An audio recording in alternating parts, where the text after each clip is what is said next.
ஓம் ஸ்ரீ கருப்பண்ணசாமியே போற்றி போற்றி போற்றி. என் தங்க பிள்ளையே, உன் வாழ்க்கையில் கஷ்டங்கள் உன்னை துரத்தி அடிக்கிறதல்லவா? வறுமை உன்னை வாட்டி வதைத்து கொண்டிருக்கிறதல்லவா? என் பிள்ளையே, வாழ்க்கையில் உனக்கு வருகின்ற கஷ்டங்களுக்கெல்லாம் காரணம் என்னவாக இருக்க முடியும்?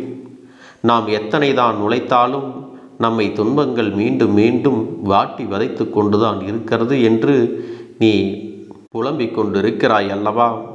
என் பிள்ளையே, இன்று உன் அப்பன் உன் கஷ்டத்திற்கெல்லாம் காரணம் என்னவென்பதை தெரிந்து கொண்டு வந்திருக்கிறேன். அது வெளியில் எங்கும் இல்லை, உன்னுடைய இல்லத்திற்குள் தான் இருக்கிறது. உன் இல்லத்தில் நடக்கின்ற சில தவறுகளால் தான் உனக்கு வறுமையும் பிரச்சனைகளும் கஷ்டங்களும் உன்னை விட்டு பிரியாமல் உன்னோடே இருந்து கொண்டிருக்கிறது என்பதை நீ புரிந்து கொள்ள வேண்டும். என் தங்கமே, இதை உன் அப்பன் கண்ணார கண்ட பிறகே உன்னிடத்தில் இதை சொல்லிவிட வேண்டும் என்று உன்னோடு பேச வந்திருக்கிறேன். என் தங்கமே, உன் வாழ்க்கையில் வறுமை என்பது உன்னோடு ஒட்டி பிறந்தது போல எந்நாளும் தொடர்ந்து கொண்டே இருக்கிறது.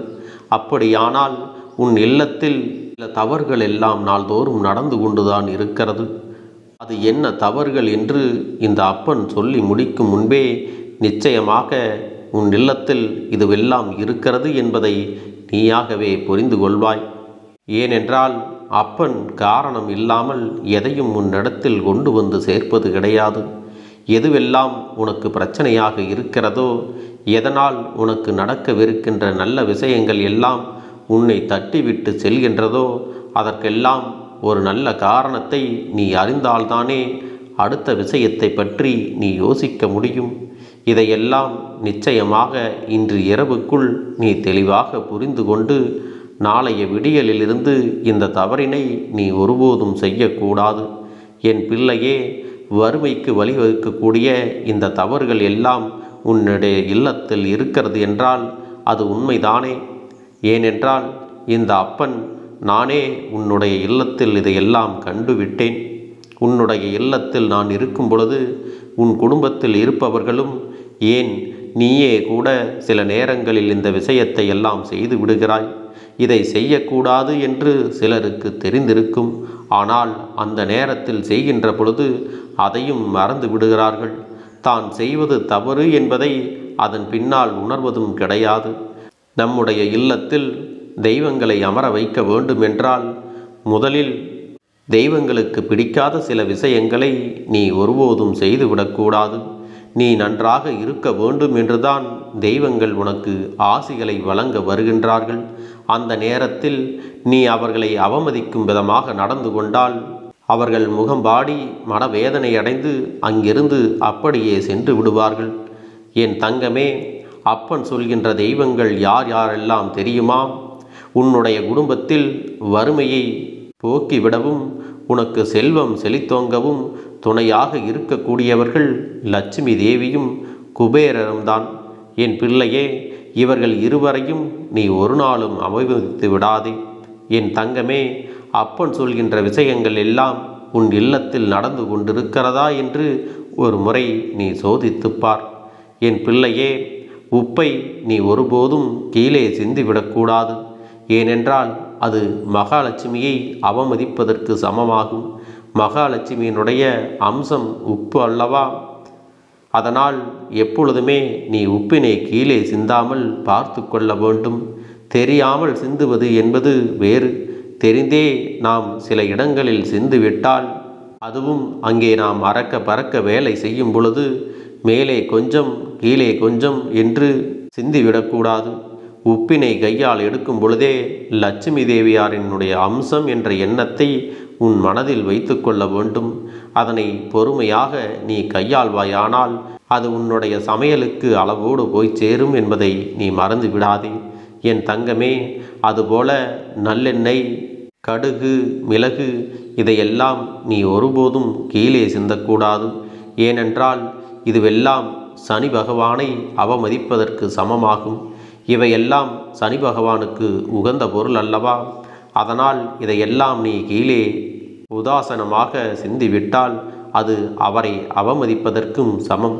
உன்னுடைய சாதத்தினை பாத்திரத்திலிருந்து எடுக்கும் பொழுது கரண்டி உரசும் சத்தம் கேட்கும்படி துடைத்து வலித்து எடுக்கக்கூடாது.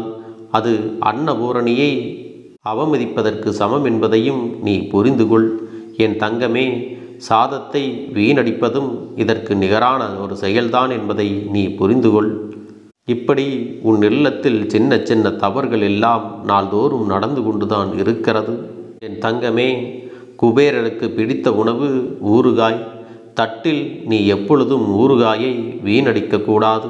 அப்படி வீணடித்தால் அது குபேரரின் அருள் உனக்கு கிடைக்காமல் செய்யக்கூடிய ஒரு செயலாகும்.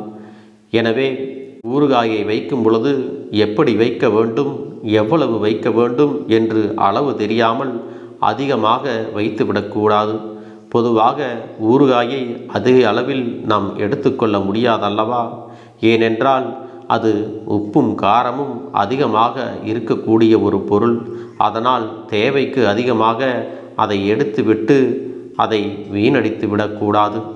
குபேரரின் அம்சமாக விளங்கக்கூடிய ஊறுகாய் நிச்சயமாக சரியான அளவில் சிறிதளவில் மட்டுமே நீ பயன்படுத்த வேண்டும் என்பதையும் புரிந்து கொள்ள வேண்டும். என் பிள்ளையே, அப்பன் சொல்கின்ற ஒரு விஷயம் மிகவும் முக்கியமான விஷயம். உன் பூஜை அறையில் குத்து விளக்கு தவறி தெரியாமல் கீழே விழுந்தாலும், நீ ஏற்றிய விளக்கு உடனே அணைந்து விட்டாலும் சரி, குலதெய்வத்திற்கு உடனடியாக நீ காணிக்கையினை முடிந்து வைக்க வேண்டும். ஏனென்றால் இது போன்ற இந்த 2 விஷயங்களும் நடக்கிறது என்றால் குலதெய்வம் உன்னிடத்தில் ஏதோ ஒரு விஷயத்தை சொல்ல வருகிறார்கள் என்பதை புரிந்து கொள்ள வேண்டும். அதனால் அவர்களுக்கு உடனடியாக காணிக்கை முடிச்சினை வைத்து நீ வணங்க வேண்டும். எப்பொழுது உன் குலதெய்வ கோவிலுக்கு அவர்களை காணச் செல்கின்றாயோ அப்பொழுது உன்னுடைய குலதெய்வ கோவிலின் உண்டிகளில் அந்த காணிக்கை முடிச்சினை நீ போட்டுவிட வேண்டும். அல்லது அந்த காணிக்கை முடிச்சோடு சிறிது பணத்தை போட்டு ஒரு சிலருக்காவது நீ அன்னதானம் வழங்க வேண்டும். என் தங்க பிள்ளையே, இது போன்ற செயல்கள் எல்லாம் உன் இல்லத்தில் நடக்கிறதா என்று ஒரு முறை சிந்தித்துப்பார். என் பிள்ளையே, நீ ஏற்றிய தெய்வம் அணைந்தால் வருத்தப்பட தேவையில்லை. குலதெய்வம் உன்னை காண வேண்டும் என்று மட்டும் புரிந்து கொள்ள வேண்டும். உன்னை அறியாமலேயே உன்னுடைய மனம் உன் குலதெய்வத்தின் பெயரை சொல்லும். அப்பொழுது உடனடியாக உன் குலதெய்வத்தின் பெயரை சொல்லி வணங்கி நீ காணிக்கை முடிச்சினை வைத்துவிட வேண்டும். என் பிள்ளையே, அதோடு உன் இல்லத்தில் இருக்கக்கூடிய சாப்பாட்டினை நீ எப்பொழுதும் வீணடித்து விடக்கூடாது. நீ சாப்பிட்ட சாப்பாட்டின் மீதி பருக்கைகள் எல்லாம் உன் கைகள் படாமலும் கால்கள் படாமலும் சுத்தம் செய்துவிட வேண்டும். என் பிள்ளையே, நீ காகத்திற்கு உணவு படைக்கிறாய் என்றால் அதுவும் உனக்கு நல்ல பலன்களை கொடுக்கும் என்பதை மறந்துவிடக்கூடாது. என் பிள்ளையே, சில குழந்தைகள் நினைப்பார்கள், அப்பனே நிறைய பொருட்கள் சாப்பிட முடியாமல் செல்கின்றது, அப்படிப்பட்ட உணவினை கால்நடைகளுக்கோ மற்ற விலங்குகளுக்கோ நீ கொடுத்து விட்டால் போதும். ஏனென்றால் அது இன்னொரு உயிருக்கு நீ உணவாகத்தான் கொடுக்கிறாய் என்பதை புரிந்து கொள்ள வேண்டும். உணவை வீணாக்குவது என்ன என்பது தெரியுமா? அந்த உணவு யாருக்கும் பயன்படாமல் அந்த உணவு போவதுதான் என்பதை புரிந்து கொள்ள வேண்டும். அப்பன் சொல்கின்ற விஷயம் உனக்கு புதிதாக தோன்றலாம். அதை ஒரு உயிர் சாப்பிடுகிறது என்கின்ற விதத்தில் ஒரு முறை நீ சிந்தித்து பார்க்க வேண்டும். பிள்ளையே, உன் வீட்டில் மீதம் இருக்கின்ற உணவை இன்னொருவருக்கு உணவாக கொடுக்கின்றாய் என்ற அர்த்தத்தில்தான் இதுவெல்லாம் மாறும் என்பதை புரிந்து கொள்ள வேண்டும். என் பிள்ளையே, உணவில்லாமல் எத்தனையோ பேர் தவித்து கொண்டிருக்கிற நிலையில் உணவை வீணாக்குவதும் ஒரு பாவம்தான் என்பதை நீ புரிந்து கொள்ள வேண்டும். உன் இல்லத்தில் எப்படிப்பட்ட தவறுகள் நடக்கிறது என்றால் அதை உடனடியாக சரி செய்து தெய்வத்தின் ஆசிகளையும் அன்பினையும் நீ பெற்றுக்கொள்ள வேண்டும். இந்த கருப்பண்ணசாமி உனக்கு துணையாக இருந்து உன்னை எல்லா வகையிலும் முன்னேற்றத்தை கொடுக்க காத்து கொண்டிருக்கிறேன். என் தங்க பிள்ளைக்கு இந்த கருப்பண்ணசாமியின் ஆசீர்வாதங்களும் அன்பும் துணையும் என்றென்றைக்கும் முழுமையாக கிடைத்து கொண்டே இருக்கும்.